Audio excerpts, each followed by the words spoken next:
பாளையங்கோட்டை தூய திருத்துவ பேராலயத்தின் 200வது ஆண்டு விழாவை முன்னிட்டு இந்திய அஞ்சல் துறை சார்பில் சிறப்பு அஞ்சல் உரை அதிகாரப்பூர்வமாக இன்று வெளியிடப்பட்டது. நெல்லை மாவட்டம் பாளையங்கோட்டையில் வரலாற்று சிறப்புமிக்க தூய திருத்துவ பேராலயம் அமைந்துள்ளது. இந்த பேராலயம் உருவாக்கப்பட்டு 226இல் 200வது ஆண்டு விழா கொண்டாடப்படுகிறது. இதனால் இந்த ஆண்டு முழுவதும் தொடர்ச்சியாக பல்வேறு சிறப்பு நிகழ்ச்சிகள் ஆலயத்தில் நடைபெற்று வருகிறது.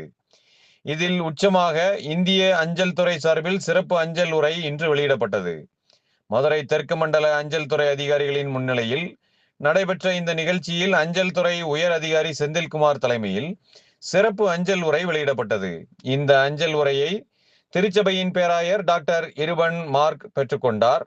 நிகழ்ச்சியில் சிஎஸ்ஐ திருநெல்வேலி பேராயர் டாக்டர் பர்னபாஸ், பாளையங்கோட்டை சேகர தலைவர் பால்சன் கனகராஜ் உள்ளிட்டோர் கலந்து கொண்டனர். மேலும் அஞ்சல் துறை கண்காணிப்பாளர் ஐடா, ஏசுதாசன், ராஜன் உள்ளிட்ட அதிகாரிகளும் முன்னிலை வகித்தனர். பாளையங்கோட்டையின் முக்கிய அடையாளங்களில் ஒன்றாக விளங்கும் இந்த பேராலயத்தின் 200வது ஆண்டு விழாவை முன்னிட்டு வெளியிடப்பட்டுள்ள இந்த சிறப்பு அஞ்சல் உரை பொதுமக்கள் மற்றும் திருச்சபை உறுப்பினர்கள் மிக்க மகிழ்ச்சியுடன் கலந்து கொண்டனர்.